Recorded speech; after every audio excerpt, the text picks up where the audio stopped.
있습니다. 코로나19 사태로 말미암아 마음껏 예배할 수 없는 지금의 현실은 참으로 안타깝습니다. 이럴 때 우리는 그동안에 예배드리며 믿음으로 훈련받고 믿음으로 성장한 것의 증거가 이때 드러난다고 생각합니다.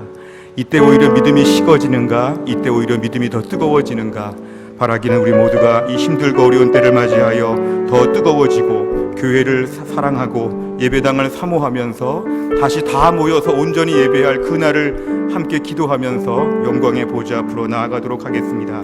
가정에서 예배를 드릴 때 최고의 정성을 다해서 예배를 드리는데 더 힘써야 합니다. 하던 일을 멈추고 컴퓨터, 모니터나 스마트폰을 고정해 놓고 가족끼리 모여서 예배당에서 예배 드릴 때처럼 정성을 다하여서 최고의 마음을 가지고 온전히 우리 주님을 예배할 수 있기를 바랍니다. 오늘 주일을 맞이하여 주님 앞에 예배하기 위하여 모인 모든 분들을 진심으로 환영합니다. 이 시간에 함께 주의 이름을 찬양하며 주의 보좌 앞으로 나아가겠습니다. 은혜 아니면 살아갈 수가 없습니다.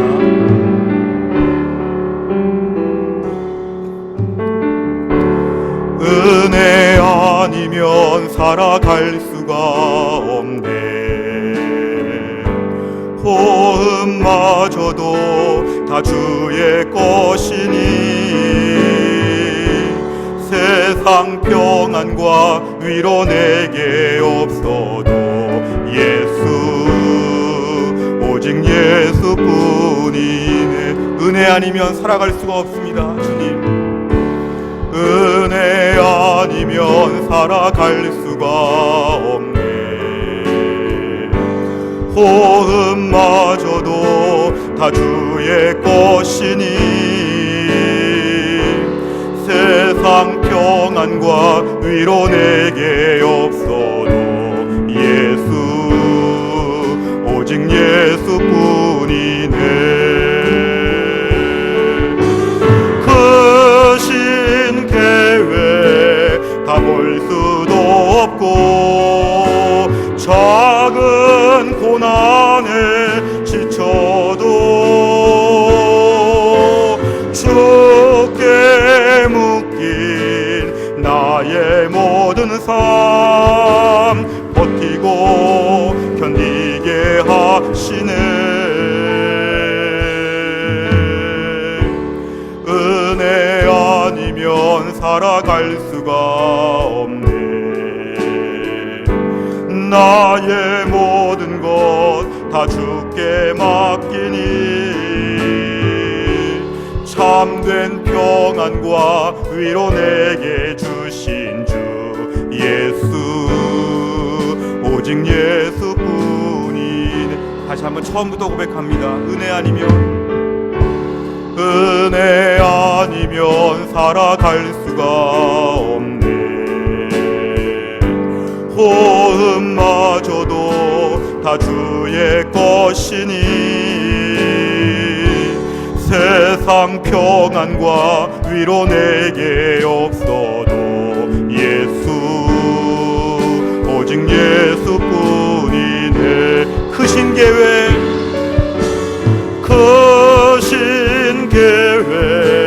다 볼 수도 없고 작은 고난에 지쳐도 주께 묶인 나의 모든 삶 버티고 견디게 하시네. 은혜 아니면 살아갈 수가 없네. 나의 모든 것 다 주께 맡기니 참된 평안과 위로 내게 주신 주 예수, 오직 예수뿐이네. 아멘.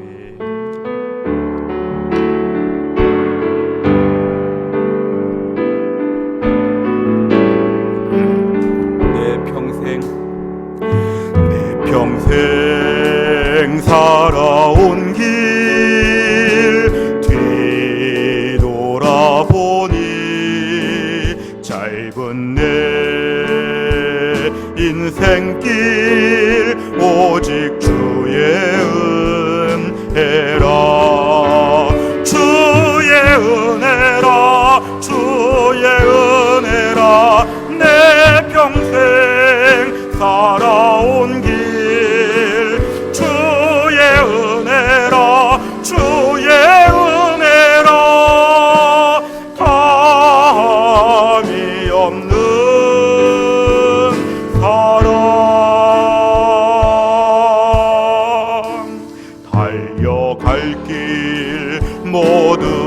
마친 후 주 얼굴 볼 때 나는 공로 전혀 없도다 오직 주의 은혜라.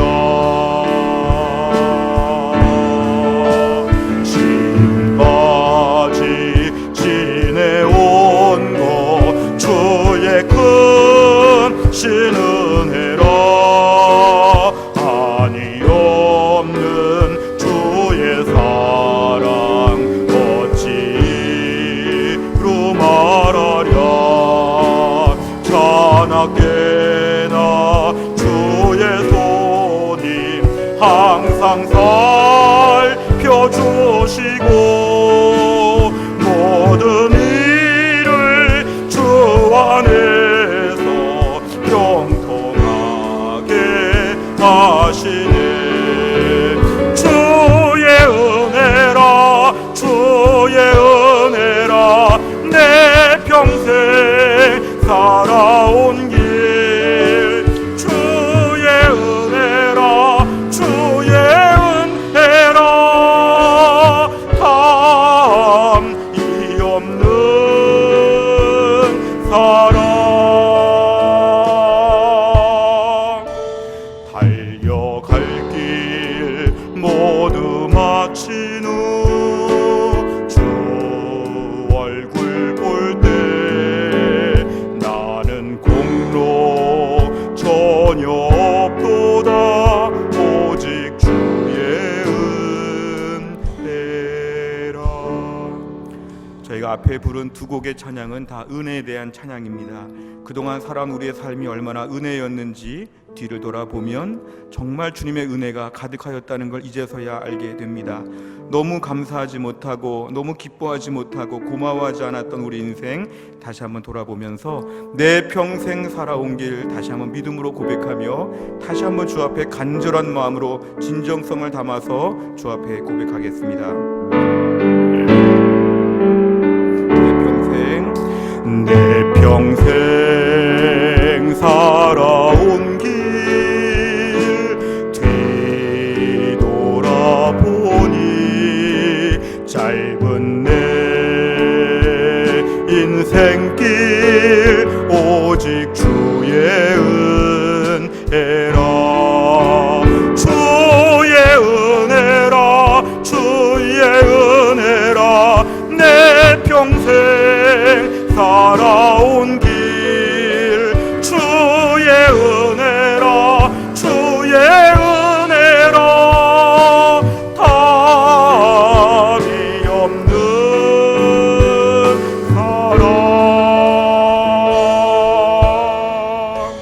달려갈 길 모두 마친 후 주 얼굴 볼 때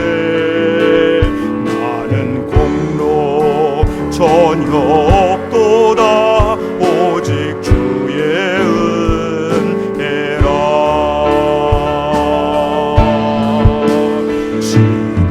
지금까지 지내온 것 주의 크신 은혜라. 한이 없는 주의 사랑 어찌로 말하랴. 자나깨나 주의 손이 항상 살펴주시고 모든 일을 주 안에서 형통하게 하시네. 주의 은혜라 주의 은혜라 내 평생 살아온 길. 주의 은혜라 주의 은혜라 담이 없는 사랑. 달려갈 길 모두 마친 후 주 얼굴 볼 때 나는 공로 저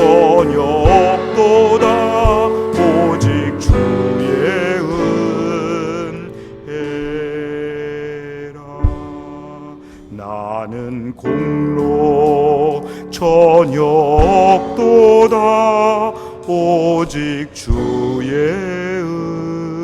은혜라. 아멘. 새로운 찬양입니다. 무엇이 변치 않아 나의 소망이 되며 십자가 십자가 우리 십자가를 붙잡으며 다시 한번 십자가 앞에 나아가겠습니다.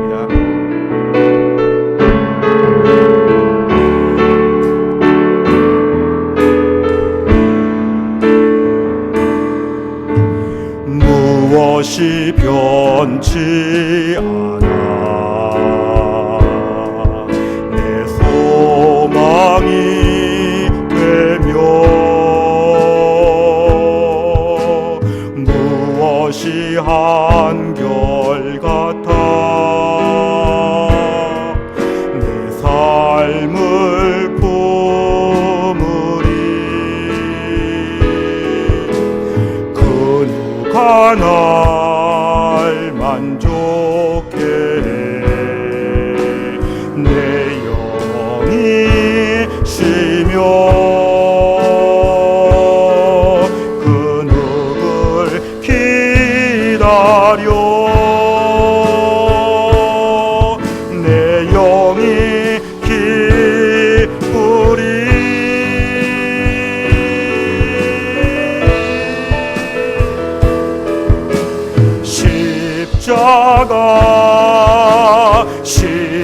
십자가 그 그늘 아래 내 소망이 있네. 십자가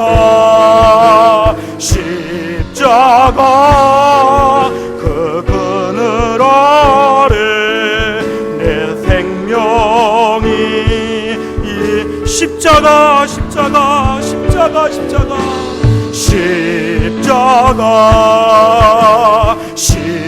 십자가 그 그늘 아래 내 소망이 있네. 십자가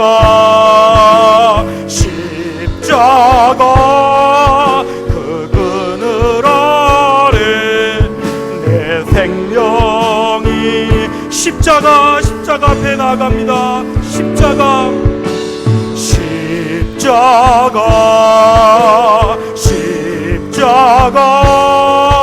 그 그늘 아래 내 소망이 있네. 십자가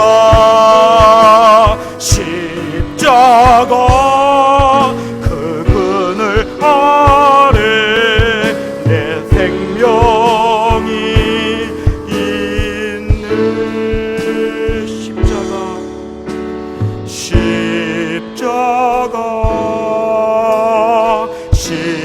십자가 그 그늘 아래 내 소망이 있네.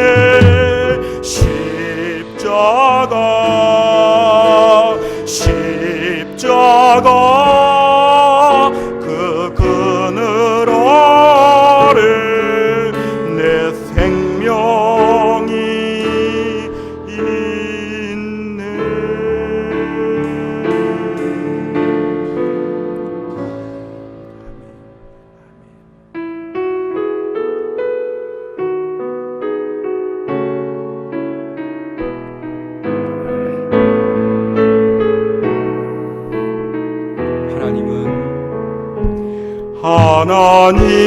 하나님은 너를 지키시는 자 너의 우편에 그늘 되시니 낮에와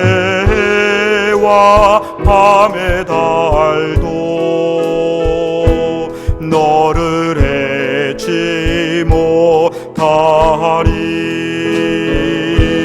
하나님은 너를 지키시는 자 너의 환난을 면케하시니 그가 너를 지키시리라.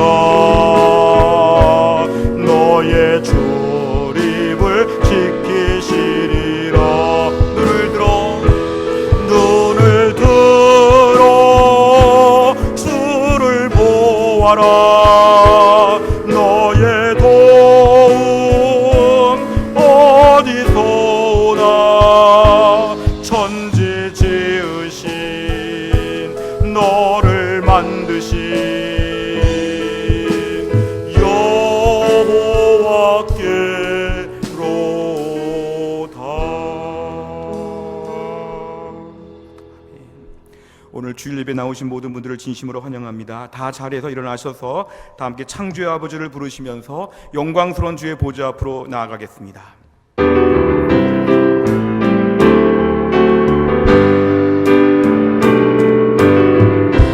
창조의 아버지 그 섭리 보이사 택하신 세대 일으키어 이 땅을 고치소서. 주의 크신 능력 만물이 사모하니 성령의 기름 부어주사 이 시간 임하소서. 주 영광 여기 임하사 열방 향해 급이 비추소서.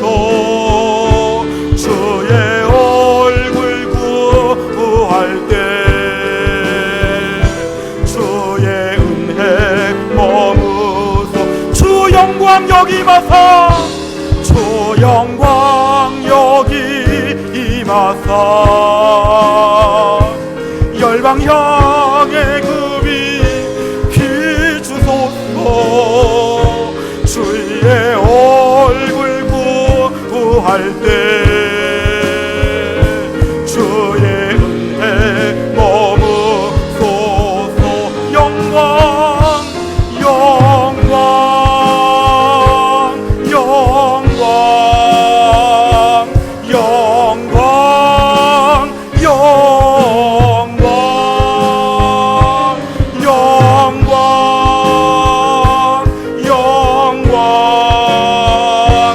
영광 영광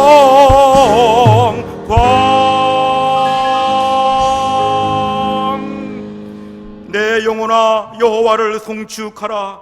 내 속에 있는 것들아 다 그의 거룩한 이름을 송축하라. 내 영혼아 여호와를 송축하며 그의 모든 은택을 잊지 말지어다. 하나님은 영이시니 예배하는 자가 영과 진리로 예배할지니라. 아멘.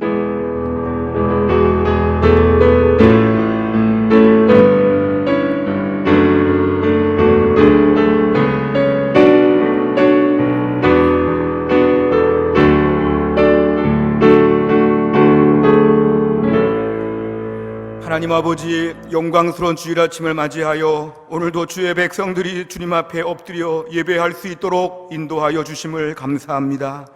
이 시간 저희가 흩어져서 예배하지만 마음과 뜻과 정성을 다하여 하나님 앞에 전심으로 예배합니다.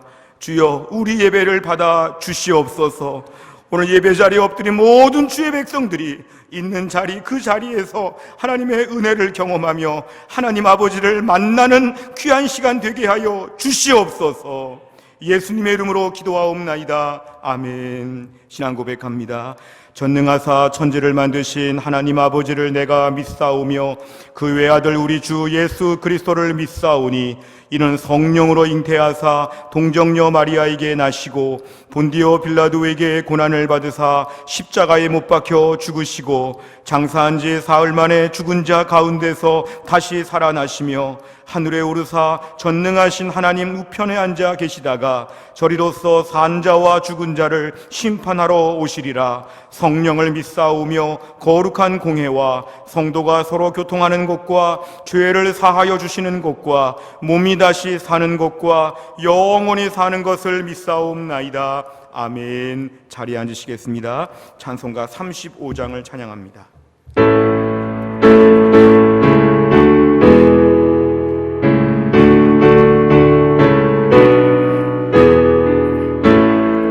큰 영화로신 주 이곳에 오셔서 이 모인 자들로 주 백성 삼으사 그 중에 한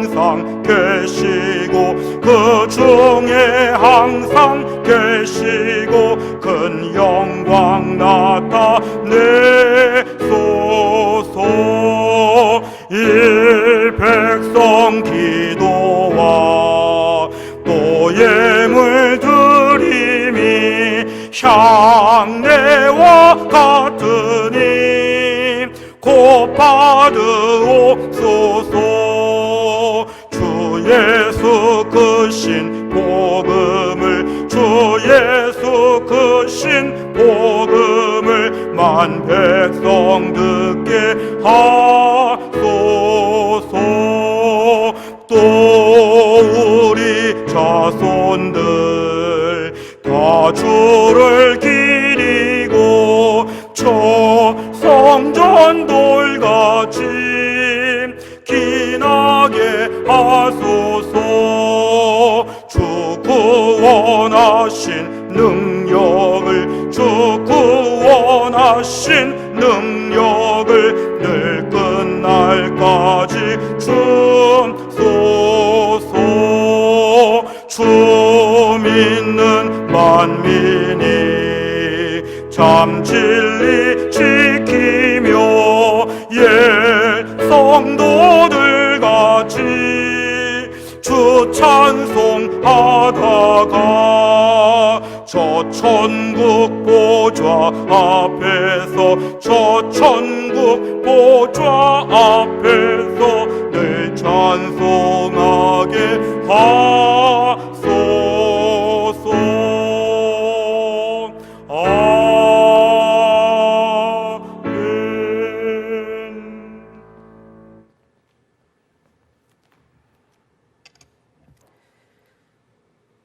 창조주요, 우리의 아버지가 되신 하나님께 영광과 찬송을 올려드립니다. 코로나19 전염 예방을 위해 해성의 권속들이 한자리에 모여서 예배를 드리지 못하지만 각각의 가정에서 있는 자리에서 마음을 모아 하나님의 영광을 찬양하며 영과 진리로 드리는 예배를 받으시고 성도 한 명 한 명 예배 가운데 하나님이 임재함을 체험하는 은혜의 시간이 되게 하여 주옵소서. 한국교회와 세상의 모든 성도들이 여러 어려운 상황 속에서도 공회와 성도의 교제가 이루어지는 공예배의 중요성을 잃어버리지 않게 하시고 오히려 더욱 하나님의 자녀들이, 성도들이 함께 모여 드리는 예배의 소중함을 깊이 느끼고 더 간절한 마음으로 말씀을 사모하고 찬양하는 삶을 살아가도록 성령님 인도하여 주옵소서. 우리들이 때때로 하나님을 잊어버리고 인간을 의지하는 어리석음을 용서하여 주시고 오직 예수 십자가의 은혜로 살 수밖에 없음을 깨달아 주님과 동행하는 삶을 살아가게 하나님의 사랑으로 붙들어 주옵소서. 코로나19로 어려움을 겪는 확진자와 자가격리자, 의료진과 정부 관계자, 중소상공인들과 일용직 근로자 등을 긍휼히 여기사 건강을 지키시고 회복시키시며 모두 정상적인 생활로 복귀하는 날이 속히 오게 하옵소서. 이 모든 일을 통하여 천지 만물을 섭리하신 하나님의 살아계심과 인간의 한계를 깨닫는 시간이 되게 하여 주옵소서. 그리스도인에 대한 핍박과 선교에 대한 규제가 날로 증가하는 가운데도 오직 예수님만을 바라보며 복음을 전하는 세계 곳곳 선교사님들을 주의 편팔과 능력의 오른수로 안전하게 보호하사 날로 말씀에 흥황하여 가고 믿는 사람이 더해지는 역사가 있게 하옵소서. 선교주의를 맞아 해성교회가 증거하는 교회로서의 사명을 감당하길 기도합니다. 하나님의 나라가 월평과 대전 지역에 임하기를 위하여 성도들이 한마음으로 가정과 사회, 직장에서 그리스도의 향기를 전하게 하시고 국내 선교단체를 비롯하여 몽골 이경환 선교사님, 미얀마 정윤상선을 위하여 재정으로 기도로 협력하여 선교하는 사명을 잘 감당하게 하옵소서. 교회를 위하여 세우신 담임 목사님 영육간에 강건하게 하사 교회의 모든 공적 모임이 취소된 상황에서 영적으로, 육신적으로, 경제적으로 어려운 성도들을 위로하고 신방하는 사역을 주님 주시는 능력으로 넉넉히 감당하게 함께하여 주시고 해성의 모든 성도들이 주의 은혜로 회복되고 믿음이 굳건하게 성장하는 기회가 되게 하여 주옵소서. 교회의 공적 모임을 갖지 못하지만 전도의 다락방을 비롯한 각 소루가 부서별로 떨어져 있지만 서로를 기억하여 주님의 사랑으로 서로 기도해주며 그리스도의 사랑을 나눔으로 그리스도의 지체로서 믿음의 공동체를 아름답게 이루어가게 하시고 성도들이 개인의 경건한 생활에 더 열심을 내도록 마음을 지켜 주옵소서. 생명의 말씀을 들고 서신 목사님 성령 충만케 하사 이 시기를 겪는 우리들을 위로하고 영혼의 생수가 풍성히 공급되어 성령의 열매를 맺는 삶을 살아가는 힘이 되는 말씀을 담대히 선포하게 하옵소서. 인생의 제로점에 서 있는 우리들이 하나님의 사랑과 돌보심을 깨닫고 그날의 은혜로 하루를 살아가게 도와주옵소서. 이 모든 말씀 우리 구주 예수님의 이름으로 기도드리옵나이다. 아멘.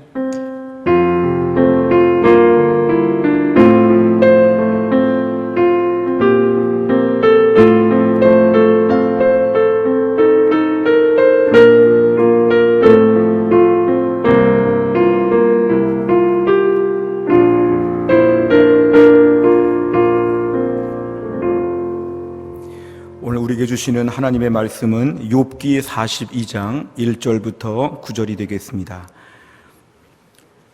구약 성경 욥기 42장 1절부터 9절까지 구약 성경 804페이지가 되겠습니다.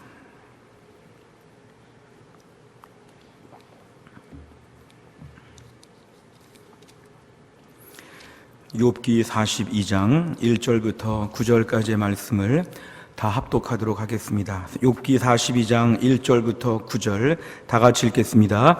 욥이 여호와께 대답하여 이르되 주께서는 못하실 일이 없사오며 무슨 계획이든지 못 이루실 것이 없는 줄 아오니 무지한 말로 이치를 가리는 자가 누구니이까.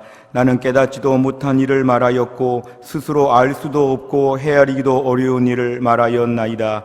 내가 말하겠사오니 주는 들으시고 내가 주께 묻겠사오니 주여 내게 알게 하옵소서. 내가 주께 대하여 귀로 듣기만 하였사오나 이제는 눈으로 주를 배옵나이다. 그러므로 내가 스스로 거두어 드리고 티끌과 제 가운데서 회개하나이다. 여호와께서 욥에게 이 말씀을 하신 후에 여호와께서 대만 사람 엘리바스에게 이르시되 내가 너와 내 두 친구에게 노하나니 이는 너희가 나를 가리켜 말한 것이 내 종 욥의 말같이 옳지 못함이니라. 그런즉 너희는 수소 7과 순양 7을 가지고 내 종 욥에게 가서 너희를 위하여 번제를 드리라. 내 종 욥이 너희를 위하여 기도할 것인즉 내가 그를 기쁘게 받으리니 너희가 우매한 만큼 너희에게 갚지 아니하리라. 이는 너희가 나를 가리켜 말한 것이 내 종 욥의 말같이 옳지 못함이라. 이에 대만 사람 엘리바스와 수아 사람 빌닷과 나아마 사람 소발이 가서 여호와께서 자기들에게 명령하신 대로 행하니라. 여호와께서 욥을 기쁘게 받으셨더라. 아멘. 기도하겠습니다. 하나님 아버지, 이 시간 저희가 예배를 드리며 이제 하나님 말씀을 듣는 시간입니다.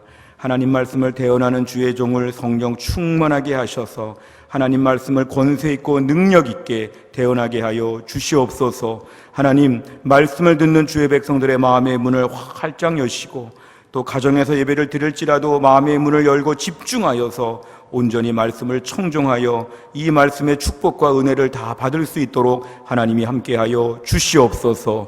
모든 말씀을 예수님의 이름으로 기도하옵나이다. 아멘. 한국 대학생 선교회 CCC에서 귀하게 섬기셨던 김중건 목사님은 사랑하는 딸이 일찍 세상을 떠나서 그 아픈 마음을 가지고 책을 쓰셨는데 그 책의 이름이 딸의 죽음, 그 존재의 제로점에서 이런 책입니다. 우리 목사님의 딸은 29의 나이에 위암에 걸려서 1982년도에 세상을 떠나게 되었습니다. 결혼하여서 5살 난 아이와 그 다음에 3살 난 아이, 남편을 남겨놓고 이렇게 일찍 세상을 떠난 그 딸의 죽음 앞에서 목사님은 너무도 슬프고 너무도 어려웠던 경험을 담담하게 적고 있습니다. 그 딸의 마지막 투병에 대한 기록을 보면 그 딸은 어릴 때부터 그렇게 착하고 순하고 힘들고 어려운 얘기를 전혀 하지 않았던 그런 딸이었는데 마지막에 집에서 지내는 며칠 동안도 가족들에게 피해를 주지 않기 위해서 한밤중에 새벽에 나와서 그 복통을 호소하면서 신음하며 괴로워했던 모습, 나중엔 체중이 26kg까지 빠지면서도 너무 몰골이 흉하게 바뀌었음에도 불구하고 끝까지 하나님에 대하여 의지하고 믿음으로 아름다운 모습을 살았던 그 딸에 대하여 눈물로 쓴 책을 내셨습니다. 결국 목사님께서 고백한 건 이것입니다. 사랑하는 딸이 그렇게 일찍 세상을 떠나게 되면서 너무도 마음 아팠을 때 목사님은 삶의 제로점을 경험하게 되었다고 표현합니다. 저는 그동안 여러 책들을 보면서 이 제로점이라고 하는 말이 그렇게 인상 깊게 다가옵니다. 제로점. 삶의 제로점을 맞닥뜨리게 되니까 더 이상 내 것이 없고 내 뜻이 없고 내 마음대로 안 된다는 것입니다. 그 딸, 그렇게 사랑하는 딸인데도 하나님이 29년 동안 나에게 주셨다가 하나님이 데려가셨다면, 내 생각에는 살았으면 좋겠는데 하나님이 그 딸의 더 좋은 천국의 영광을 보여주면서 딸을 데려가셨다면 나는 피조물로서 이 모든 걸 받아들여야 되는, 내 마음과 내 뜻대로 안 되는 모든 일 앞에서 이제 어떤 잔을 주시더라도 달게 받겠습니다. 결국은 삶의 제로점이 오니까 이 땅의 모든 것들이 다 가치가 재평가되는 그런 경험을 하면서 이런 고백을 남기셨습니다. 주님 앞에서 내 인생의 모든 것을 다 내려놓는 이 삶의 제로점, 이 삶의 제로점을 우리가 한번 깊이 생각해 보는 것이 필요합니다. 오늘날 저희는 삶의 제로점을 생각하고 인생의 제로점을 생각해 본다면 이 땅에서의 우리 모든 것들이 사실은 별로 의미 없는 것이 참 많습니다. 삶의 제로점에 서서 살고 죽는 문제가 우리 앞에 있다면 이 땅의 모든 것들은 다 허무할 뿐입니다. 지금 삶과 죽음의 문제가 우리 앞에 딱 놓여 있는데 이때 우리가 더 좋은 집에 살면 뭐하고, 더 좋은 자동차, 더 비싼 옷을 입으면 뭐하겠습니까? 이때 우리가 공부 잘했다고, 더 좋은 대학을 나왔다고, 나는 더 많은 걸 가지고 있다고 아무리 얘기해봤자 삶과 죽음 사이에 있는 제로점에서는 다 무가치한 일입니다. 내가 남들보다 조금 더 똑똑하고 조금 더 잘생기고 조금 더 훌륭한 것이 있다고 아무리 우겨도 삶과 죽음의 제로점 앞에서는 아무 가치가 없는 것. 이 제로점은 그래서 우리가 피조물로서 창조주와 독대하는 시간, 이 제로점은 인생의 모든 거품과 모든 것을 다 빼고 오직 하나님 앞에서 독대하는 시간, 우리가 바로 이런 것을 삶의 제로점이라고 봅니다. 이 땅을 살 때는 많이 불공평해 보입니다. 누구는 더 많이 가지고 누구는 적게 가지고 누구는 없고, 그러나 이 제로점에 임하게 되면 모두가 다 공평하게 똑같은 피조물에 불과합니다. 하나님 앞에서 우리 모두가 높낮이가 더 이상 없는 다 똑같은 위치에서 공평한 위치에 떨어지게 되는 것이 바로 공평한 것, 이것이 바로 삶의 제로점입니다.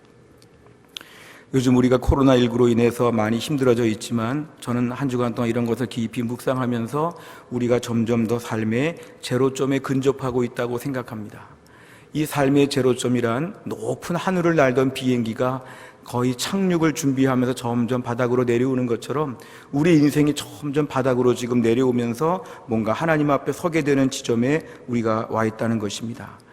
얼마나 우리가 사치와 얼마나 화려함들이 많았는지, 얼마나 재미있는 인생의 프로그램들이 많았는지, 뭐가 그렇게 바빴는지, 뭐가 그렇게 계획이 많았는지, 지칠 줄 모르고 바벨탑을 쌓았던 우리 인생들이 얼마나 대단했는지, 이 모든 것이 지금 다 올스톱이 되었습니다.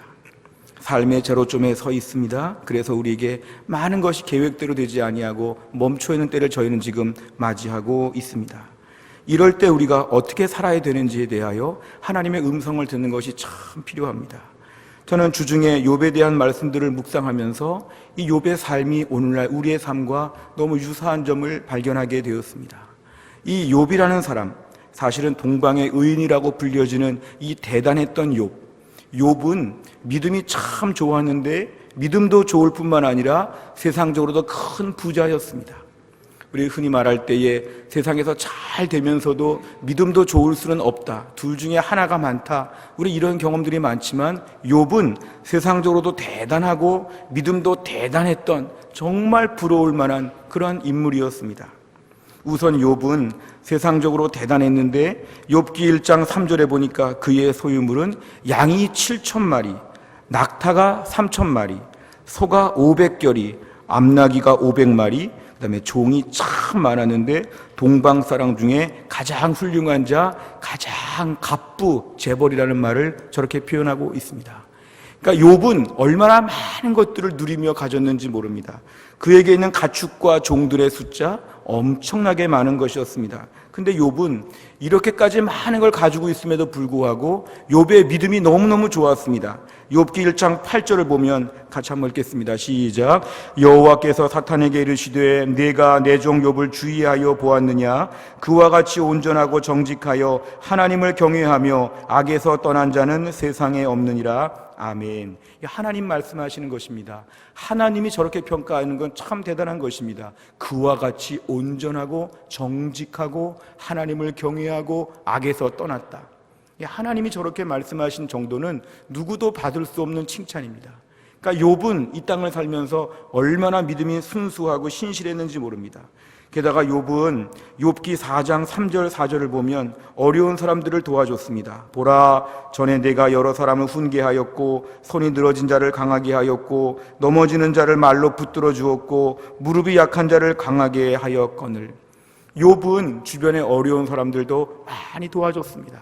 그러니까 욥은 재산도 많고 믿음도 좋고 주변에 어려운 사람들을 잘 챙겨주는 아주 이상적인 인물이라고 성경은 욥을 극구 칭찬합니다. 그런데 이렇게 대단한 욥에게 시련들이 닥치게 되었습니다. 욥의 자녀 10명이 하루아침에 한꺼번에 다 죽게 되었습니다. 욥의 그 많던 재산이 하루아침에 다 빼앗겨 버리거나 없어져 버리게 되었습니다. 그리고 욥은 아내가 떠나게 되었습니다. 그리고 욥은 자신의 몸에도 질병이 들어가지고 매우 고통스러운 순간을 겪게 되었습니다. 욥의 삶은 하루아침에 다 망가지게 되었습니다. 우리가 흔히 삶의 일부분이 어려워지게 되면 참 아프다, 힘들다고 하는데 아예 삶 전체가 다 망가진 것입니다. 가정부터 그의 모든 사업과 그의 모든 것이 하루아침에 다 없어지는, 아주 그냥 전멸하는 아주 전무한 인생, 욥의 인생이 너무 극단적으로 이렇게 롤러코스터와 같이 하루아침에 아주 곤두박질을 친 것을 성경은 그대로 보여주는데, 이런 것을 두고서 인생의 제로점에 다다르게 되었다고 우리가 볼 수 있습니다.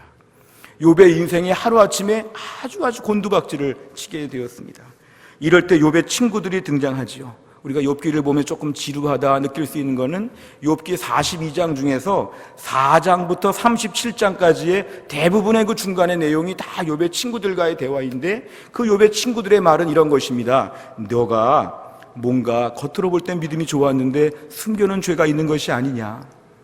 하나님은 공의로우신데 내가 이렇게 어려움을 당한 거 보니까 너는 뭔가 은밀한 죄가 많아서 그런 거 아니냐. 하나님이 괜히 이런 일을 하셨겠느냐. 철저하게 욥의 친구들은 인과응보의 공식을 가지고 욥의 지금 어려운 형편들을 다 분석하고 평가하고 있습니다. 너 숨겨놓은 걸 어서 실토해라. 너 어서 죄가 많았다고 말해봐라. 너 어서 너의 모든 것을 다 오픈해라. 이러면서 욥의 어려운 일과 욥의 모든 죄를 결부시키려고 아주 안간힘을 쓰는 것이 바로 친구들의 모습이었습니다. 사람이 제일 힘들 때가 이런 것이죠. 가뜩이나 지금 어떤 시련과 아픔을 당해서 많이 고통 중에 있는데, 이럴 때 와가지고 어서 죄를 실토해라. 뭐가 잘못했으니까 이런 일이 오지 않았겠느냐, 이런 식으로 몰아치는 것이죠.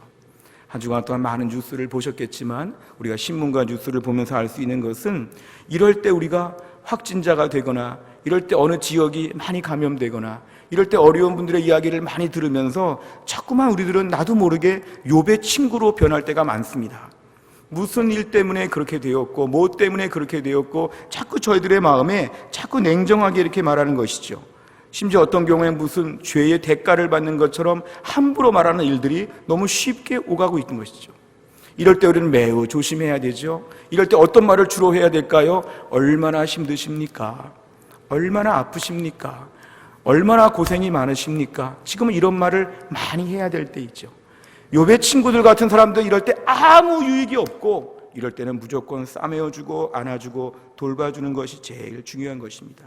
오늘 본문의 7절부터 9절까지를 보면 하나님은 그래서 욥의 친구들의 말에 대해서 너희들 잘못했다, 하나님의 평가를 내리십니다. 너희들의 말, 하나님을 두둔하는 것 같은, 뭔가 하나님 편에서 말하는 것 같은 너희들의 모든 말들은 다 잘못됐다. 어서 하나님께 회개의 제사를 드려야 되겠다. 하나님 오히려 욥의 친구들을 하나님이 책망하십니다.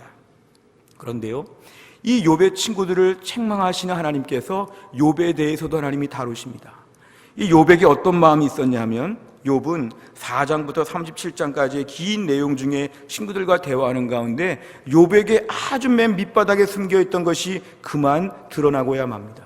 그것이 바로 뭐냐면 나는 결백하다, 나는 믿음으로 잘 살았다, 나는 이러이러한 일들도 많이 했다, 나는 이렇게까지 어려울 만한 사람이 아니다, 이런 식의 자기의가 욥의 마음에 은밀하게 감춰져 있던 것을 드디어 들키고야 말았습니다. 하나님은 이 부분에 대해서도 하나님이 다루시는 것이죠. 욥아, 하나님이 지금 다루십니다. 욥기 38장부터 41장까지를 보면 하나님은 긴 말씀을 통하여 하나님 욥에 대해서 하나님의 취조가 시작이 됩니다. 욥기 38장 1절부터 4절을 제가 읽어드리겠습니다. 그때 여호와께서 폭풍우 가운데서 욥에게 말씀하여 이르시되 무지한 말로 생각을 어둡게 하는 자가 누구냐? 너는 대장부처럼 허리를 묶고 내가 네게 묻는 것을 대답할지니라. 내가 땅에 기초를 놓을 때에 네가 어디 있었느냐? 내가 깨달아 알았거든 말할지니라. 아멘. 욥에 대하여 하나님이 지금 취조가 들어갑니다. 욥의 친구들이 아무리 말을 많이 해도 별 의미가 없었는데 이제 하나님의 취조가 들어가는 건 뭐냐면은 욥아, 너 그렇게 의로우냐 이것입니다. 욥은 나 굉장히 의로운데 이 친구들이 지금 잘못 와가지고 나를 괴롭히는 거지, 나보다 훨씬 못되고 훨씬 부족한 친구들이 와가지고 나를 지금 괴롭히는 거지, 욥의 마음에 은밀하게 있었던 자기 의에 대한 것을 가지고 하나님이 지금 질문하시는 것이죠. 너 지금과 같은 삶의 제로점에서 너 재산 다 잃어버리고 너 가축 다 잃어버리고 너 지금 몸도 병들고 아무것도 아닌 상황에서 너 지금 마지막 하나 남은 너의 자존심, 너의 영적인 의로움, 너 뭔가 대단하다고 하는 마지막에 내세우고 싶은 거, 너 이거 지금도 움켜잡고 있는 것이 아니냐? 욥아, 너 지금 믿음 생활 잘했다고 했지만 그것 가지고 네가 지금 뭔가 대단한 것처럼 우기고 있는 거 아니냐? 욥, 너 그렇게 대단하냐? 욥, 너 그렇게 의로우냐? 욥, 너 그렇게 완벽하냐? 하나님께서 지금 욥에게 질문하시는 내용이 계속 이어지고 있습니다. 결국 욥에게 있어서는 마지막으로 자기 자신에 대한 뭔가 내세우고 싶은 것들을 감추고 있었다는 것이 하나님 앞에서 드러나고야 맙니다. 요즘 우리나라 형편을 보면서 우리가 지금 이런 코너에 몰려있는 부분이 참으로 많습니다. 사실 우리나라는 과거 근대화 과정에 있어서 조금 뒤떨어진 모습을 가지고 있다가 중국이나 일본이나 이 주변 나라들과 많이 비교해 봤을 때 그 서구의 많은 열강들의 침략 속에서 우리는 결국 일본의 식민지로 전락하게 됩니다. 나라 잃은 백성으로 오랜 시간 동안 고생을 하게 됩니다. 그리고 극적으로 해방이 되었지만 6.25 전쟁이 벌어지게 됩니다. 6.25 전쟁이 마무리가 된 다음에도 50년, 60년 계속해서 극심한 가난의 때를 우리는 겪게 되었습니다. 세상에서 볼 때 가난하고 미개하고 부족해 보이는 나라로 남들 앞에 인식될 정도였습니다. 그러나 하나님께서 우리에게 은혜를 주시어서 1970년대, 80년대 이후에 계속해서 나라가 성장하고 발전하면서 우리나라가 경제적으로 세계 10번째 나라가 되었다는 것은 매우 특별한 기적입니다. 200개가 넘는 세계 그 많은 나라들 가운데 10번째 안쪽으로 들어왔다는 것은 기적 중의 기적이었죠. 한국의 자동차, 한국의 스마트폰, 한국의 반도체, 놀라운 과학기술들은 세계 어느 나라에 가도 부족하지 않을 정도로 우리가 급성장하게 되었습니다. 문화적으로 볼 때도 한류 열풍으로 이제는 전 세계 아주 서구 유럽까지도 다 한류 열풍이 다 지금 휩쓸게 되어서 한국의 모든 것들이 지금 다 모든 사람 앞에, 전 세계 앞에 대중화가 될 정도로 한국은 특별하게 되었습니다. 그러면서 우리 안에 어떤 마음이 들기 쉬웠냐면 매우 자신만만하고 기고만장했죠. 우리가 얼마나 대단하냐 이것이죠. 우리가 얼마나 훌륭하냐 이것이죠. 우리가 얼마나 고생을 많이 했고 우리가 얼마나 애를 썼는지 우린 지금 매우 높은 자리에 와 있다 이것이죠. 그런데 그랬던 우리나라가 지금 곤두박질을 치고 어려움을 겪고 있습니다. 어제까지 보니까 7,041명의 확진자가 나오고 48명이 죽었다고 하는 이 모든 상황, 세계 100개가 넘는 나라에서 우리나라 입국 금지를 할 정도로 아주 어려운 때가 되었습니다. 이제는 대인관계도 어려워서 누구를 만나기도 어렵고 만나도 거리를 두고 만나고 그 다음에 서로 경계하면서 의심합니다. 마스크 하나 구한다고 아주 난민처럼 돌아다니면서 여기저기 막 뛰어다니는 사람들의 모습을 볼 때 우리가 어쩌다가 이렇게 되었는지, 불과 몇 달 전만 해도 우리가 얼마나 대단했는데 우리가 왜 이렇게 다 곤두박질치게 되었는지 우리 낙심하고 절망하게 됩니다. 이럴 때 많은 사람들의 또 다른 많은 죄와 또 다른 많은 악한 모습들을 보면서 우린 지금 철저하게 삶의 제로점에 우리가 서 있습니다. 이럴 때 우리는 자신의 의로움과 자신의 억울함에 대한 이야기를 많이 할 때가 아니라 우린 삶의 제로점에서 묵묵히 말을 멈추고 하나님 앞에 서야 될 때이죠. 삶의 제로점에서는 나 원래 대단한 사람이었어, 나 원래 안 그랬어, 이런 얘기를 하는 것이 무의미하고, 우리가 얼마나 훌륭했는지를 말하는 것이 무의미하고, 이때는 이제 사람들과의 대화를 멈추고 하나님과의 대화를 시작해야 될 때입니다. 하나님께 이렇게 말씀하시겠죠. 너 이거 아느냐? 너 이런 거 할 수 있느냐? 너 실제 모습이 어떠하냐? 하나님이 우리를 말씀하실 때 그 음성을 들어야 되죠. 주님, 저는 아무것도 아닙니다. 주님, 우리는 아무것도 아닙니다. 하나님 도와주세요. 하나님 도와주세요. 그동안에 우리가 신앙생활 잘한다고 했지만 우리 신앙생활 잘 못했습니다. 용서해 주세요. 이렇게 예배 드릴 수 없을 때, 그동안 예배 좀 잘 드려라고 할 때 우리 예배 잘 참여하지도 않았습니다. 예배 늦게 드리고 예배 빠지고 예배 때 집중하지 않았고, 공예배가 함께 모여 드리는 것이 얼마나 귀한 것도 알지 못했고, 다락방 전도회 얼마나 귀한지도 몰랐고, 교회에서 함께 모여서 밥 먹고 교제하고 배우고 이런 모든 기도하고 선교하고 전도하는 거 귀한 걸 다 몰랐었는데 하나님 잘못했습니다. 용서해 주세요. 하나님, 우리 삶이 얼마나 허영이 많았는지, 겉모습만 얼마나 화려했는지 주님 용서해 주세요. 우린 정말 아무것도 아니라는 걸 하나님 앞에 철저하게 고백해야 되죠. 이런저런 어려움 가운데 나는 그동안 믿음으로 잘 살았고, 나는 그동안 대단했고, 이런 말을 자꾸 하지 말고 주여 주여 우리 아무것도 아니었습니다. 잘못했습니다. 하나님 용서해 주시고 우리를 살려주시고 우리에게 은혜를 베풀어 주옵소서. 하나님 앞에서 엎드려서 계속 간구해야 될 때가 바로 지금의 때가 되었다는 것입니다. 오늘 본문의 1절부터 6절까지를 보면 욥은 이렇게 고백합니다. 그러자 욥이 여호와께 대답했습니다. 주께서는 무슨 일이든지 하실 수 있기 때문에 아무도 주님의 뜻을 방해할 수 없는 줄 압니다. 무식한 말로 내 뜻을 가리는 자가 누구냐라고 물으셨지요. 정말 저는 알지도 못하였고 말하면서 깨닫지도 못하는 일들을 아는 채 하였습니다. 주님께서 들어라, 내가 말하겠다, 내가 묻겠으니 너는 대답하여라고 하셨지요. 주님에 대하여 귀로 듣기만 했는데 이제 저는 주를 눈으로 직접 보았습니다. 이제 제 자신을 경멸합니다. 그리고 티끌과 제 가운데서 회개합니다. 쉬운 성경으로 보시는 말씀인데요, 욥이 결국 하나님께 항복하게 되었습니다. 욥은 어려운 고난 가운데 모든 말을 멈추고 하나님 앞에서 잘못했습니다. 아무것도 아닙니다. 용서해 주십시오. 그동안 믿음 있는 척했습니다. 대단한 척했습니다. 아는 척했습니다. 하나님 용서해 주십시오. 철저하게 주님께 엎드리는 것이 오늘 6절까지 소개가 되어 있습니다. 이럴 때 우리에게 제일 중요한 것은 하나님께 항복할 때가 지금이라는 걸 인정해야 됩니다. 우리가 항복이라는 말을 너무 거창하게 생각할 수 있지만 하나님 앞에 항복해야 되죠. 지금의 문제는 하루 이틀에 끝날 문제가 아니고 누구도 예측할 수 없는 상황에서 항복하는 사람들이 많아져야 되죠. 우리 교회, 저부터 우리 모든 성도들부터 하나님 앞에 항복해야 되죠. 하나님, 아무것도 아닌데 대단한 것처럼 우겼습니다. 아무 힘도 없는데 힘이 센 것처럼, 아무 지식도 없는데 다 아는 것처럼 함부로 살았습니다.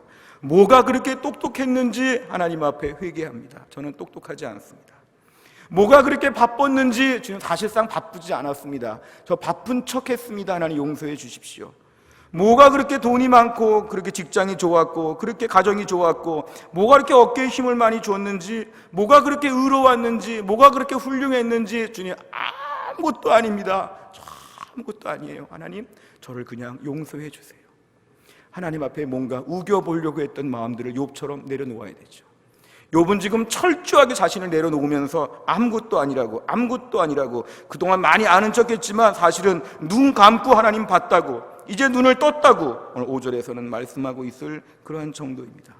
나 자신이 하나님 앞에 철저하게 아무것도 아니라고 계속 엎드리면서 하나님 앞에 내 자신을 자꾸 낮추는 것, 이것이 우리가 요즘에 해야 되는 가장 중요한 과제입니다.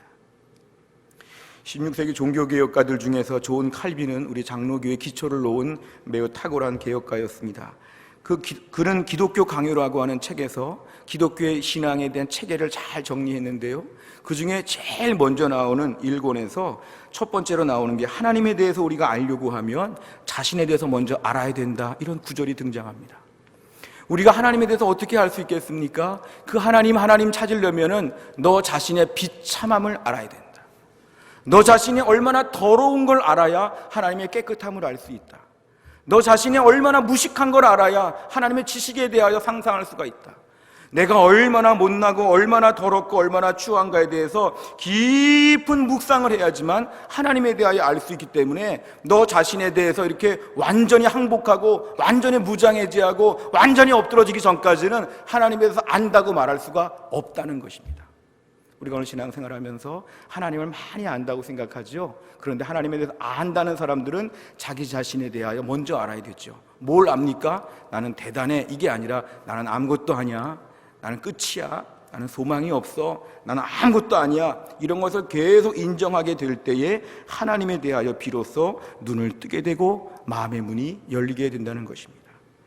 오늘 욥에게 볼 수 있는 인간의 한계는 크게 보면 두 가지로 볼 수 있습니다. 첫 번째는 바로 뭐냐면 그가 얼마나 악한지, 욥이 얼마나 악한지, 의로운 척하는 그런 악한 마음이 있다는 것을 욥은 오늘 사건을 통해서 결국은 드러내고야 말았습니다. 또 한 가지는 욥의 삶 가운데 얼마나 무능한지, 그동안 돈도 많았고 종도 많았고 얼마나 많은 사람들을 가르치고 돌보면서 대단해 보였는지, 하지만 알고 보니까 얼마나 철저하게 무능한지, 이 두 가지가 바로 욥에게 있어서의 문제이기도 하고 오늘날 우리들에게 있어서도 실존의 제로점에서의 문제입니다. 자세히 살펴보면 첫 번째 그의 제로점은 이것인데요, 그가 얼마나 악한지에 대한 것입니다. 로마서 3장 10절부터 18절을 보면 기록된 바 의인은 없나니 하나도 없으며 깨닫는 자도 없고 하나님을 찾는 자도 없고 다 치우쳐 함께 무익하게 되고 선을 행하는 자는 없나니 하나도 없도다. 그들의 목구멍은 열린 무덤이요 그 혀로는 속임을 일삼으며 그 입술에는 독사의 독이 있고 그 입에는 저주와 악독이 가득하고 그 발은 피 흘리는 데 빠른지라. 파멸과 고생이 그 길에 있어 평강의 길을 알지 못하였고 그들의 눈앞에 하나님을 두려워함이 없느니라 함과 같으니라. 아멘. 이게 바로 인간의 모습이라는 것입니다. 우린 저 얘기를 들을 때 어느 교도소에 갇혀진 사람들의 이야기인가 보다 이럴 수 있지만 저게 바로 우리들의 이야기라는 것입니다. 성경은 철저하게 우리를 완전한 죄인이라고 얘기합니다. 전적인 타락이라고 얘기합니다. 우리가 얼마나 더럽고 악한지를 성경은 가르치고 있는데 이게 바로 뭐냐면 평상시에는 드러나지 않는다는 것이죠. 삶의 제로점에서 우리 자신의 악랄하고 더럽고 추한 면이 드러나게 된다는 것입니다. 우리 주변에 아무리 공부를 잘해도 악한 사람들은 악하죠. 아무리 나이가 들어도 악한 사람은 악하죠. 아무리 얼굴이 잘생기고 인상이 좋아도 악한 사람은 끝까지 악한 것입니다. 아무리 권력을 가지고 있어도, 아무리 훈련을 많이 받아도, 아무리 대단한 많은 수련들을 겪는다고 할지라도 인간의 본성이 얼마나 악한지, 이게 바로 삶의 제로점에서 드러나는 문제라는 것입니다. 그래서 우리는 이 삶의 제로점에서 우리 악함을 인정하는 것이 필요합니다. 성경은 우리에게 너 왜 이렇게 악하냐 묻지 않고 악한 것을 인정해라 요구하십니다. 악한 것을 인정해라. 나는 선하다는 말을 하지 말라는 것이죠. 저는 악해요. 저는 부족해요. 저는 제 속에 죄밖에 없어요. 이 열린 목구멍은 무덤 같아요. 계속 죽은 사람의 이야기만 나와요. 저는 못됐어요. 이런 걸 고백하라는 것이죠. 이게 바로 삶의 제로점에서 우리가 고백해야 되는 중요한 것입니다. 주님의 은혜가 아니면 나는 아무것도 아니에요. 저 훨씬 타락하고 훨씬 변질되고 훨씬 더 더럽고 추하고 모든 것이 다 아주 그냥 오물덩어리 같은데 그냥 하나님의 은혜로 여기까지 왔습니다. 제가 아무리 교회에서 좋게 보이고 아무리 대단하게 보여도 저 실상 매우 악한 사람에 불과해요. 저는 악한 사람이고 은혜가 필요한 것이에요. 오늘도 하나님이 안 도와주시면 저는 아주 못된 일을 서슴없이 할 수 있는 죄의 잠재성이 매우 농후한 저는 죄덩어리 인생이에요. 이렇게 우리가 자꾸 말해야 된다는 것이죠. 노아를 보면 노아 인생은 철저하게 은혜였습니다. 창세기 6장 8절과 9절 보면 그러나 노아는 여호와께 은혜를 입었더라. 이것이 노아의 족본이라. 노아는 의인이요 당대의 완전한 자라. 그는 하나님과 동행하였으며. 우리가 볼 때 노아, 대단한 노아 이렇게 보지만 성경은 노아가 하나님의 은혜를 입었다고 얘기합니다. 노아가 아주 독보적이고 탁월한 의인이 아니라 하나님의 은혜로 그가 의인처럼 살게 되었다는 것이죠. 실제로 노아의 모습을 보면 나중에 홍수 후에 그 포도주에 취해가지고 벌거벗고 누워있다가 자기 아들들한테 보여지고 아들을 저주하고 이 노아의 말년이 너무 마음이 아프게 끝났죠. 우리가 오늘날 노아 할 것이 아니라 노아에게 은혜를 주시는 하나님 앞에 집중해야 되죠. 우리가 그동안 믿음으로 좀 잘 살아보고 남들 앞에 좀 좋은 모습 살아왔으면 절대로 교만할 수 없는 것은 이것이 하나님의 은혜였다는 것입니다. 하나님의 은혜. 나는 더 악한 짓을 많이 할 수 있는데 하나님이 막아주셨습니다. 나는 더 못된 마음이 있는데 하나님이 때로는 두려운 마음을 주셨습니다. 더 악한 일을 많이 할 수 있는데 하나님 때로는 환경적으로 악을 못 저지르게 우리를 억제하셨죠. 하나님이 나에게 은혜를 주셔서 정말 믿음 좋고 착하고 훌륭한 사람처럼 살게 된 것이 하나님의 은혜였다는 걸 우리는 고백해야 된다는 것입니다. 노아 역시 당시 사람들과 유사한 수준이었는데 하나님이 그에게 은혜를 주셔서 좋은 평가를 받았다는 것을 우리가 분명히 알아야 합니다. 삶의 제로점에서는 그래서 나의 악함을 인정하고 이걸 덮어주시고 막아주신 은혜 앞에 감사해야 되죠. 삶의 제로점에서, 인생의 제로점에서는 내가 얼마나 악한지를 처절하게 인정하면서 하나님의 은혜였습니다, 고맙습니다 하나님, 이걸 고백하라는 것이죠. 삶의 제로점에 오기 전까지는 내가 스스로 의인인 척하고 대단한 척했지만 제로점에 퍽 떨어지고 나니까 그동안의 은혜로 내가 그 정도 살아왔구나. 나의 지난 날을 돌아보니 다 주의 은혜라, 주의 은혜라, 주의 은혜라, 하나님의 은혜로 나를 붙잡아 주신 것이었구나. 이거를 인정하면서 엎드리라는 것입니다. 두 번째 우리 인생의 제로점은 뭘까요? 연약함과 무능에 대한 것이었죠. 연약함과 무능. 야고보 4장 13절과 14절을 보면 들으라 너희 중에 말하기를 오늘이나 내일이나 우리가 어떤 도시에 가서 거기서 1년을 머물며 장사하여 이익을 보리라 하는 자들아 내일 일을 너희가 알지 못하는도다. 너희 생명이 무엇이냐 너희는 잠깐 보이다가 없어지는 안개니라. 아멘. 내일 일을 계획하고 앞날의 일을 능력 있게 뭔가 할 것 같은 이런 모든 자신감에 대하여 성경은 너희들은 안개에 불과해. 안개는 잠깐 있다가 없어지는 것이죠. 우리가 오늘 우리 인생에 대해서 나는 대단해, 나는 능력이 있어, 실력이 있어, 돈이 있어, 아무리 자기 자신의 이런 능력을 보여준다고 할지라도 너희는 안개밖에 안 된다는 것이죠. 잠시 후에 흔적도 없이 사라져버리는 우리는 안개 인생이라는 것입니다. 우리가 오늘 살면서 얼마나 대단하게 보이려고, 얼마나 똑똑한지를 자랑하려고, 얼마나 만물 박사와 같이, 얼마나 모든 걸 통달한 것처럼 얼마나 자꾸만 얘기를 많이 하는지 모릅니다. 성경은 이렇게 얘기하죠. 너 안개야. 너희 집에 애들도 안개고, 너희 직장의 밑에 사람도 안개고, 위에 사람도 안개고, 다 안개 1, 2, 3, 4에 불과하지 누구는 대단한 사람이 있는 것처럼 다 그렇지 않다는 것이죠. 다 안개와밖에 안 되는 우린 연약함. 내일 뭐 하자? 내일 못 한다는 것이죠. 하루살이죠. 내일 우리가 뭐 하자? 내년에 뭐 하자? 10년 뒤에 뭐 하자? 아무것도 알 수 없는 이 안개들이 모여가지고 이런 말 하는 것은 오바라는 것이죠. 결국 나는 아무것도 아닙니다, 연약합니다, 고백해야 되는 것이 삶의 제로점에서 중요한 것입니다.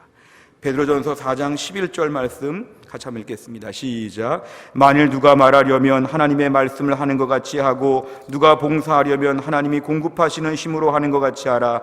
이는 범사의 예수 그리스도로 말미암아 하나님이 영광을 받으시게 하려 함이니 그에게 영광과 권능이 세세에 무궁하도록 있느니라. 아멘. 여기 보면 하나님이 공급하시는 힘이 나옵니다. 우리는 하나님이 공급하시는 힘이 없으면 아무것도 아니라는 것이죠. 가끔 우리가 대형 풍선을 보면요, 바람을 집어넣으니까 풍선이 막 덩치가 커지고 때로는 바람이 부니까 풍선이 막 움직이는 것처럼 보이지만 실상은 아무것도 아니죠. 우리가 오늘날 나에 대한 모든 과대, 지나친 평가, 과장된 평가에 대해서 우리는 자꾸만 힘을 빼야 되죠. 하나님, 저는 아무것도 못해요. 저는 다음 1시간 뒤의 일도 몰라요. 저는 2시간 뒤의 일도 몰라요. 저는 아무것도 아니에요. 저 그동안 공부하고 훈련하고 운동하고 준비 많이 했지만 이거 아무것도 아닌 걸 제가 알고 있습니다. 하나님의 공급하시는 힘이 저에게 필요합니다. 하나님 도와주시지 않으면 저는 끝장입니다. 이렇게 매달려 보라는 것이 하나님께서 우리에게 주시는 말씀입니다. 우리가 잘 아는 말씀 빌립보 4장 13절의 말씀, 우리는 저 말씀에서 앞에 부분을 빼버리고 뒤에 것을 좋아하죠. 내가 모든 것 할 수 있어. 적극적인 사고방식, 내가 모든 걸 할 수 있어. 근데 성경은 내게 능력 주시는 자 안에서 이 조건이 붙어 있습니다. 우리가 오늘날 자기 자신에 대해서 모든 걸 할 수 있다고 하는 자기 자만을 빼야 될 것은 능력이 끊기면 그날부로 끊긴다는 것이죠. 갑자기 전기가 공급되지 않으면 집안에 화려한 불 조명 하나도 안 들어오죠. 내 삶에 능력이 필요한데 능력은 하나님이 그동안 주셨다. 이게 바로 삶의 제로점에서 깨닫는 것입니다. 삶의 제로점에서는 이것이죠. 주님, 이렇게 밑바닥을 와보니까 저는 아무것도 아님을 인정하겠습니다. 하나님 도와주십시오. 이 밑바닥 인생은 주님의 은혜가 필요합니다. 도와주세요, 도와주세요. 이렇게 한번 구해보라는 것이죠. 하나님 돈 좀 주세요. 하나님 지식 좀 주세요. 하나님 지혜 좀 주세요. 하나님 저에게 좀 건강 좀 주세요. 저는 너무 약골이에요. 나는 너무 빈털털이에요. 도와주세요, 도와주세요. 이렇게 좀 구해보라는 것이죠.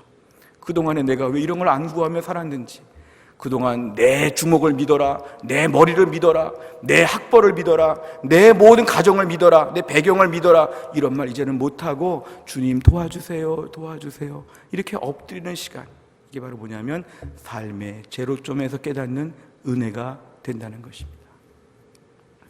제가 수년 전에 제 신학대학원 어느 교수님이 추천해 주셔서 산둥수용소라고 하는 책을 읽게 되었습니다. 이 책의 저자인 랭던 길키라고 하는 인물은 하버드 대학을 졸업하고 중국의 연경대학이라는 곳에서 이렇게 학생들에게 영어를 가르치는 일을 했었는데요. 일본이 진주만 습격 사건 이후에 일본이 중국 안에 있는 서구 유럽인들에 대하여 아니 미국 사람에 대하여 적대적인 공격을 하면서 1943년, 45년 사이에 중국의 북부 지역의 산둥이라고 하는 지역에다가 다 이렇게 사람들을 모아서 한 몇백 명을 이렇게 포로처럼 이렇게 가두게 했다는 것이 산둥 수용소입니다. 그런데 이 산둥 수용소 안에 들어온 사람들은 대부분 다 중산층 이상의 사람들이었다고 합니다. 거기 보면 당시 중국의 사업가들도 많았고, 그 다음에 교수들도 많았고, 교사들도 많았고, 선교사들도 많았고, 또 다양한 부류의 좀 상류층의 사람들이 중국에 있었는데 하루아침에 다 이제 포로 수용소로 끌려가게 되었습니다. 근데 아이러니한 것은 우리가 흔히 생각하는 포로 수용소에서의 뭐 학대나 괴롭힘 이런 것이 여기에는 전혀 없었다고 기록합니다. 고문도 없었고 굶주림도 없었고 정신적인 고통도 없었는데 단지 차이가 있다면 격리 수용되는 것이죠.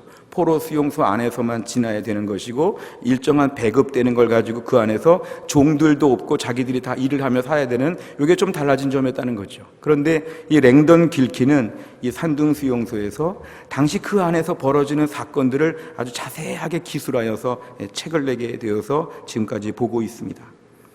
그 안에 들어온 화려한 세상의 이력을 갖춘 사람들이 막상 포로 수용소 안에 들어오니까 얼마나 이기적이 되는지, 그리고 얼마나 정치적인지, 얼마나 불평이 많고 원망이 많고 파벌이 많은지, 하루아침에 모여서 그 안에서 생존을 위해서 그 2, 3년도 안 되는 짧은 기간에 있을 것인데 불구하고 그 안에서 전혀 다른 세상이 펼쳐진 것이 수용소 안의 풍경이라는 것입니다. 사실은 그 전에 봤을 때 저 사람 훌륭한데 수용소 안에 들어와 보니까 훌륭하지 않더라는 것이죠. 저 사람 참 관대한데 수용소 안에 들어오니까 훌륭하지 않다는 것이죠. 모두가 다 비슷하게 이 책에서 나온 내용은 이것입니다. 얼마나 인간이 부패한지를 깨닫게 되었다. 얼마나 겉으로는 멋있는 말을 하지만 우리 안이 악한 것을 깨닫게 되었다. 수용소 안의 풍경을 그렇게 묘사하고 있습니다. 결국 조금만 제한되고 고립된 상황이 오게 될 때 인간의 실존이 이렇게 악하다는 것을 그 책에서 우리가 알게 됩니다. 사실 20세기까지 들어와서 많은 서구 유럽의 사람들은 세계가 점점 더 좋아질 것을 낙관적으로 생각했죠. 과학 문명이 막 발달하고 그리고 인간의 지식이 막 발달하면서 우리는 이제 우리끼리 유토피아를 만들 수 있다. 지상 천국을 만들 수 있다. 우리는 너무 똑똑하고 너무 많은 걸 가지고 있다. 그리고 특별히 교회를 향해서 그동안 미개할 때 하나님을 믿었지만 이제 우리가 똑똑하니까 그렇게 옛날에 원시인들처럼 하나님을 믿지 말자. 하나님 믿더라도 이 성경책 이 고지고대로 믿을 필요가 있냐? 이 말씀 중에 기적 같은 거 이상한 거 다 빼버리고 그냥 교양인으로 성경을 좀 믿자. 하나님 그렇게 옛날처럼 믿지 말고 그냥 고상하게 믿자. 이러면서 아주 극도의 아주 교만한 마음이 가득 찼습니다. 그런데 1914년부터 시작된 1차 대전, 또 39년부터 있었던 2차 대전, 1차 대전, 2차 대전을 겪으면서 이 큰 전쟁을 겪으면 사람들이 알게 된 건 뭐냐면 그렇게 발달하는데 사람이 악하다는 것. 악한 마음이 나올 때 이걸 제어할 힘이 없다는 것. 우리가 실상은 대단하지 않다는 것을 이 큰 전쟁들을 통하여 서구 유럽 사회가 아주 뼈저리게 알게 되었습니다. 우리가 알아야 될 것은 무엇일까요?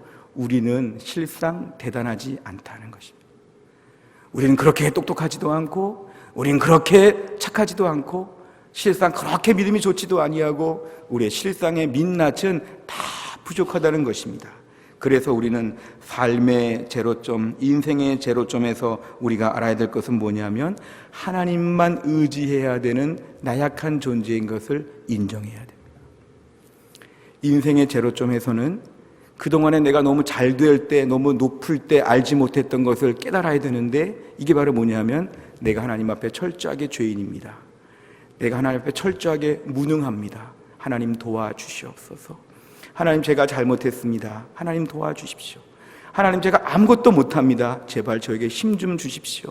이렇게 매달리는 것이 바로 우리가 지금의 제로점에서 제일 중요한 과제라는 것입니다. 오늘 노래 삶 가운데서 우리는 제로점에서 지금 다 머물러 있습니다.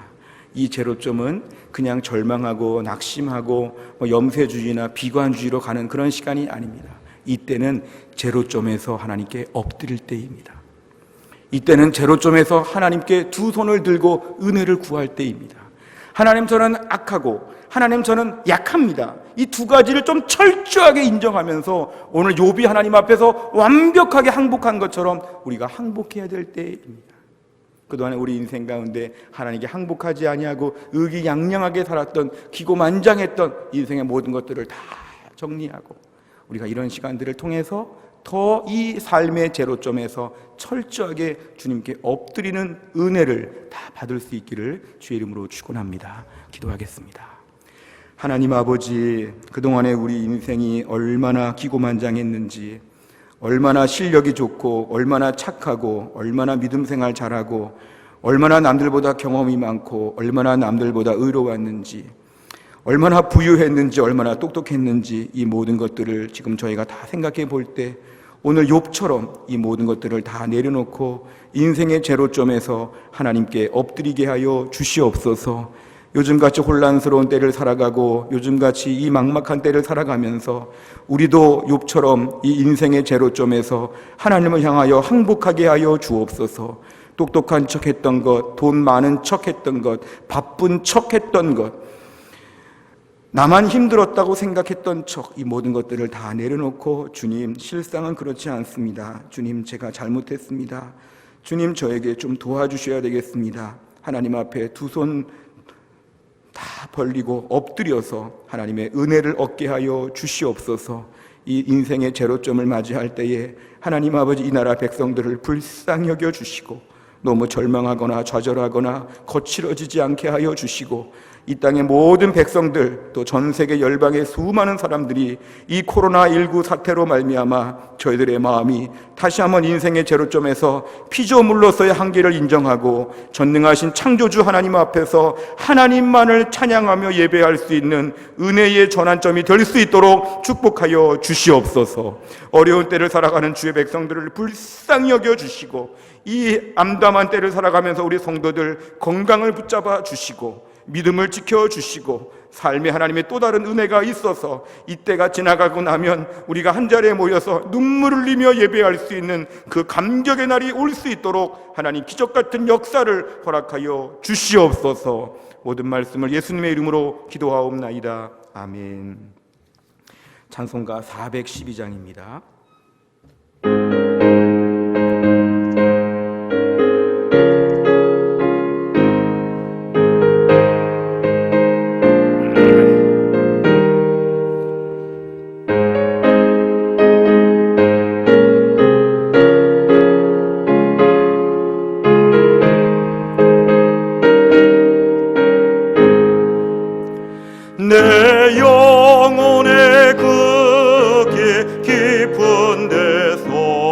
맑은 가락이 울려나네. 하늘 곡조가 언제나 흘러나와 내 영혼을 고이 싸네.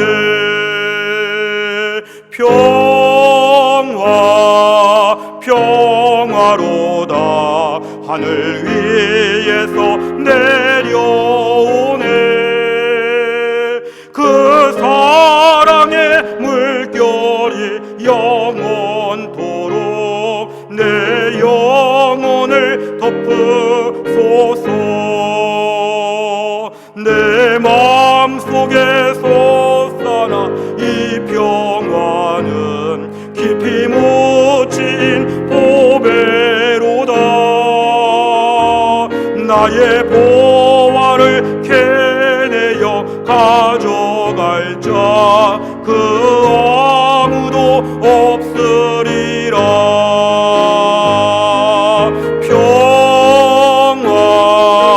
평화로다 하늘 위에서 내려오네. 그 사랑의 물결이 영원토록 내 영혼을 덮으소서. 내 영혼의 평화가 넘쳐남은 주의 큰 복을 받음이라. 내가 주야로 주님과 함께 있어 내 영혼이 편이시네.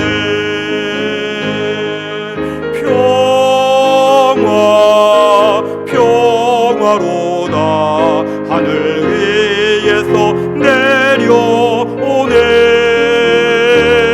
그 사랑의 물결이 영원토록 내 영혼을 덮으소서.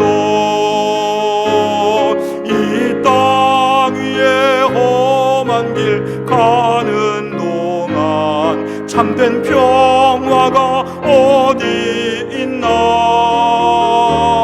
우리 모두 다 예수를 친구 삼아 참 평화를 누리겠네.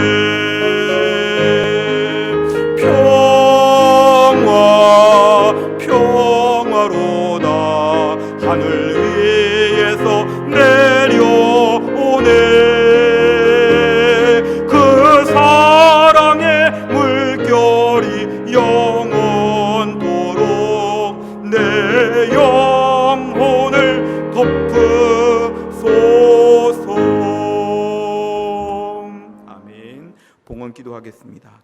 하나님 아버지, 오늘도 저희가 주 앞에 나올 때 귀한 예물을 바치며 주 앞에 예배합니다.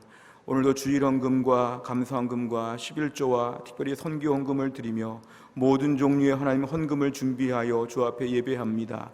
직접 하나님 드리지 못하여 온라인으로 저희가 예배를 드리면서도 하나님 정성을 다하여 주님께 예물을 바칠 때 주여 우리 예물을 받아 주시옵소서. 이 어려운 때에 물질이 주님 나라 위하여 귀하게 쓰여지게 하여 주시고 우리 성도들이 어려울 때에 직장과 건강과 삶을 하나님이 돌보셔서 이삭의 우물처럼 매일매일 하나님의 특별한 기적 같은 역사가 있도록 하나님이 축복하여 주시옵소서. 하나님 우리 교회 가운데 몸이 약한 성도들과 어려운 분들 하나님 이 한 주간 동안 잘 감당할 수 있도록 은혜를 베풀어 주시옵소서. 모든 말씀을 예수님의 이름으로 기도하옵나이다. 아멘. 오늘 교회 소식을 알려드리겠습니다. 오늘 주보를 보시면 우리 안쪽에 오늘은 선교 헌신 주일로 저희가 지킨다고 광고를 드렸습니다. 우리가 매달 이렇게 둘째 주일을 선교 헌신 주일로 지키는데 오늘 선교 헌금을 주 앞에 드리고 또 선교지를 위해서 기도해 주시기를 바랍니다. 코로나19 확산에 따른 해성교회 안내에 대해서도 말씀을 드리겠습니다. 우리가 지난주와 동일하게 총회 권고에 따라 주일 예배를 오늘도 온라인으로 예배를 드리게 되어 있습니다. 교회 홈페이지를 통하여 예배에 집중하시기를 바랍니다. 두 번째를 보면 가정에서 주일 예배를 드릴 때 더 예배드리기가 더 힘들고 어렵습니다. 더 집중하셔야 되는데 가급적 오후 2시 시간을 정해서 헌금을 준비하고 단정한 복장으로 가족들이 함께 모여서 교회에서 예배드릴 때처럼 찬양과 기도에 따라하시고 말씀에 경청하시기를 바랍니다. 특히 자녀들에게는 예배의 거룩성을 강조하여 온전한 예배자의 본을 보여주시기를 부탁을 드리겠습니다. 가정에서 온라인 예배를 드릴 수 있도록 토요일까지 주보와 설교 교환이 홈페이지에 게시됩니다. 미리 보시고 미리 말씀을 준비하시면 훨씬 더 은혜가 될 것입니다. 함께 힘써 주시기를 바랍니다. 네 번째를 보면 가정에서 주일 예배를 드리면서 주일헌금과 11조 감사헌금, 성교헌금을 드릴 수 있는 온라인 헌금 창구를 알려드립니다. 예배가 마쳐진 이후에 주중에 온라인으로 헌금을 드리고 또 재정부의 헌금 내용을 문자로 보내주시면 헌금을 정리하도록 하겠습니다. 감사헌금 내용이 있을 때도 이 문자로 함께 보내주시기를 바랍니다. 다섯 번째를 보시면 대한예수교 장로회 총회 공고에 따라 당분간 주중에 교회는 전반적인 방역을 실시하는데 이 방역 관리가 필요합니다. 그래서 주중에 죄송하지만 성도님들의 교회 출입을 당분간 제한하겠습니다. 현관 비밀번호는 당분간 변경이 되고 예배당과 교회 모임 공간들은 방역 관리 때문에 당분간은 출입을 제한함을 말씀을 드리겠습니다. 제가 전화 신방을 해보면 교회를 사모하고 예배당에 오고 싶고 간절한 마음이 있으시겠지만 모두가 다 똑같은 마음입니다. 지금은 이때 잘 견뎌야 될 텐데 그런 마음이 있으시더라도 모두가 공평하게 집에서 함께 기도해 주시고 나중에 모든 상황이 해결된 다음에 기쁨으로 함께 뛰어나와서 자주 교회 나와서 기도하시고 함께 모여주시면 감사하겠습니다. 주중 새벽 기도회, 수요 예배, 토요 비전 새벽 예배, 다락방 모든 프로그램들은 별도의 공지가 있을 때까지 모이지 않겠습니다. 새벽 기도회와 토요 비전 새벽 예배는 홈페이지에 오시면 함께 말씀을 들으실 수가 있습니다. 그래서 우리가 좀 특별한 기간을 보내고 있을 때 우리가 은혜 가운데 이 기간을 잘 믿음으로 감당할 수 있기를 바랍니다. 한 가지 좀 부탁을 드릴 것은 사진 좀 보여주실까요? 다른 교회들을 보니까 이때 가정 예배 드리는 사진들을 이렇게 좀 보내주셔서 우리 흩어져 있지만 함께 모인 교회로서의 공동체성을 나누는 경우들을 봤습니다. 두 번째 사진도 보여주실까요? 예, 함께 예배 드리는 모습들입니다. 그 다음 모습 보여주실까요? 예, 함께 예배하는 모습이고요. 마지막 사진 보여주실까요? 예, 함께 예배하는 모습입니다. 예, 됐습니다.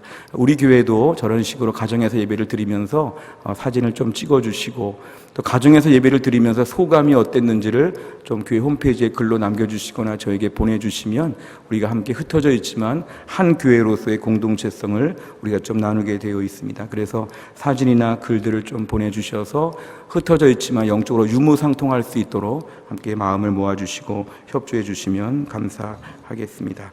나머지 내용들은 주보를 참조하시면 되겠습니다. 다 자리에서 일어나시겠습니다.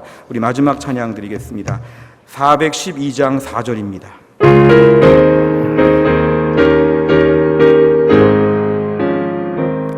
이 땅 위에 험한 길 가는 동안 참된 평화가 어디 있나. 우리 모두 다 예수를 친구 삼아 참 평화를 누리겠네.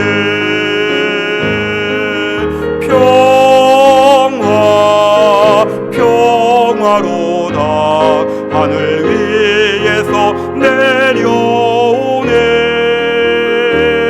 그 사랑의 물결이 영원토록 내 영혼을 덮으소서. 지금은 우리 주 예수 그리스도의 은혜와 하나님 아버지의 풍성하신 사랑하심과 성령님의 인도하심이 거룩한 주일 주 앞에 나와서 예배를 드리는 모든 주의 백성들 위해 지금부터 영원토록 함께 있을지어다. 아멘.